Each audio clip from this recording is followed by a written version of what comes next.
ఓం శ్రీ మహాగణాధిపతి నమః. మాది కళ్ళేపల్లి గ్రామం, శ్రీకాకుళానికి సమీపాన్ని 8 కిలోమీటర్ దూరంలో ఉంది. ఇక్కడ బలరామ క్షేత్రం, శ్రీ శ్రీ శ్రీ గౌరీ సమేత మణినాగేశ్వర స్వామి ఆలయం. ఇక్కడ ప్రధాన అర్చకుడిగా మాది ఒక 5వ తరం, 16వ శతాబ్దం నుండి ఇక్కడ అర్చకులుగా మేము ఉంటున్నాం. నా పేరు ఇప్పిలి సూర్యనారాయణ శర్మ. ఈ దేవాలయానికి అర్చకత్వం వహిస్తూ ఉంటున్నాను. ఈ చరిత్ర ఎంతో ప్రాచీనమైనది. ఈ ఆలయం 16వ శతాబ్దంలో నిర్మించబడింది.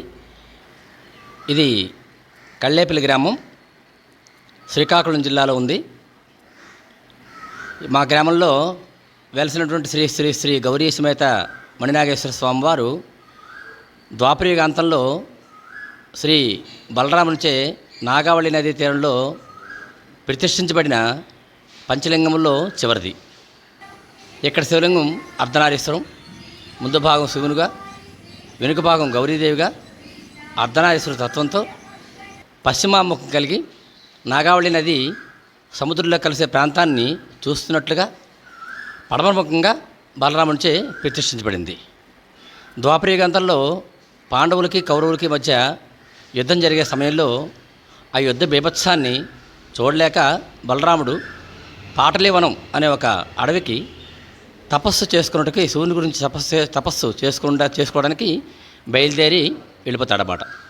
అక్కడ మార్గ మధ్యలో కళింగ ప్రజలు కాశీకి వెళ్ళలేక, కాలినడకన కాశీకి వెళ్ళలేక ఇబ్బంది పడుతుంటే, మీరు కాశీకి కాలినడకన వెళ్ళనక్కర్లేదు, ఇక్కడికే గంగాదేవిని రప్పిస్తారని వాళ్ళందరికీ మాటిచ్చి తపస్సు ముగించుకొని మనసులో గంగాదేవిని ప్రార్థిస్తాడు. అప్పుడు గంగాదేవి బలరాముని చుట్టుముడుతుందన్నమాట. అంటే విపరీతంగా వచ్చేస్తుంది.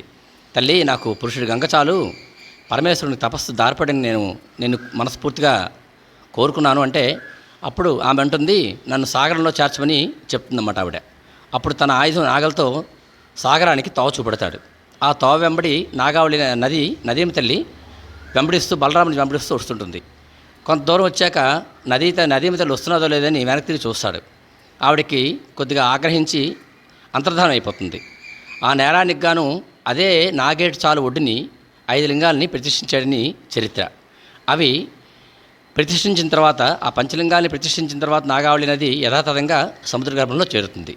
నాగలతో దున్నగా వచ్చింది కాబట్టి నాగావళి అని బలరాముడు నామకరణం చేస్తాడు. రాయగడ కొండల్లో ఈ నాగావళి నది పుడుతుంది. అక్కడ పాతాళేశ్వర స్వామిని మొట్టమొదటి శివలింగం, తర్వాత రెండోది గుంప, దేవుని గుంప అనే ప్రాంతంలో సోమేశ్వర స్వామి అని 2వ శివలింగం, 3వ శివలింగం సంగాం, నాగావళి నది, జంజావతి నది, వేగావతి నది, ఈ 3 నదుల కలయిక సంగాం. రాజాం దగ్గర బిటివాడ జంక్షన్లో ఈ సంగమేశ్వర స్వామి ఆలయం ఉంది. 4వ శివలింగం శ్రీకాకుళం పట్టణంలో శ్రీ ఉమారుద్ర కోటేశ్వర స్వామి, ఇది కూడా నాగావళి నది తీరంలో ఉంది. మాది కళ్ళేపల్లి గ్రామం, శ్రీకాకుళానికి సుమారు 8 కిలోమీటర్ల దూరంలో ఉంది. ఇక్కడే సాగర సంగమంలో నదీమ తల్లి సాగర సంగమాన్ని చేర్చుకుంటుందన్నమాట. ఇక్కడ శివలింగం అర్ధనారీశ్వరం. ఈ 5 లింగాల్ని బలరాముడు ప్రతిష్ఠించాడు. ఈ 4వ శివలింగం ఉమారుద్రకోట స్వామి ప్రతిష్ఠకి దేవేంద్రుడు ఆలస్యంగా వస్తాడనమాట. వచ్చిన తర్వాత అతనికి నందీశ్వరుడు కోపగించి తన ఎడంకాలతో తన్నాడిని చరిత్ర. అతను స్పృహ తప్పి పడుపుతాడు దేవేంద్రుడు. అప్పుడు సూర్యభగవానుడు తన లేలేత కిరణాలతో స్వప్నంగా అతనికి కనిపించి, నా విగ్రహం సమీపాన పుష్కరిణి ఉంది, అక్కడ నువ్వు వజ్రాయుధంతో తవ్వి ఆ విగ్రహాన్ని ప్రతిష్ఠిస్తే ఈ శివలింగ ప్రతిష్ఠకు ఆలస్యంగా వచ్చిన నేరం పోతుందని చెప్పగా, అతను వెంటనే స్వప్నం నుంచి మేలుకొని తన వజ్రాయుధంతో పుష్కరిణిలో తవ్వితే అక్కడ సూర్యభగవానుడి విగ్రహం లభిస్తుంది. అదే నేటి హర్షవల్లి మహాపుణ్యక్షేత్రం. ఈ పంచలింగాలతో పాటు అరసులు సూర్యభగవాన్ని దర్శించుకుంటే 1,000 యజ్ఞాలు చేసిన ఫలితం, కాశీకి వెళ్ళే ఫలితం, అంచెమున శివసాయుధ్యం తప్పక లభిస్తుందని భక్తుల విశ్వాసం.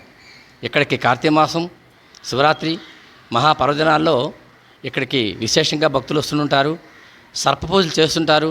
ఇక్కడ గౌరీ సమేత మణినాగేశ్వర స్వామిని ఆ పేరులోనే మణినాగేశ్వరుడు అనే పేరుంది కాబట్టి సర్పదోష నివారణార్థం జాతకంలో సర్పదోషాలు ఉంటే ఇక్కడ ఈ స్వామివారికి అభిషేకం చేసుకుంటే తప్పక ఆ సర్పదోషాలు పోయి సంతానం లేని వారి సంతానం, ఆర్థికంగా ఇబ్బందులు పడుతున్న వాళ్ళకి అనేకమైన శివసాయుధ్యం, చక్కని సుఖ సంతోషాలు, ఆయురారోగ్యేశ్వరాలు కలుగుతాయని భక్తుల విశ్వాసం.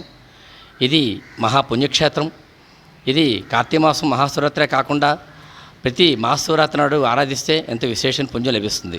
ఓం తత్సత్ బ్రహ్మార్పణమస్తు.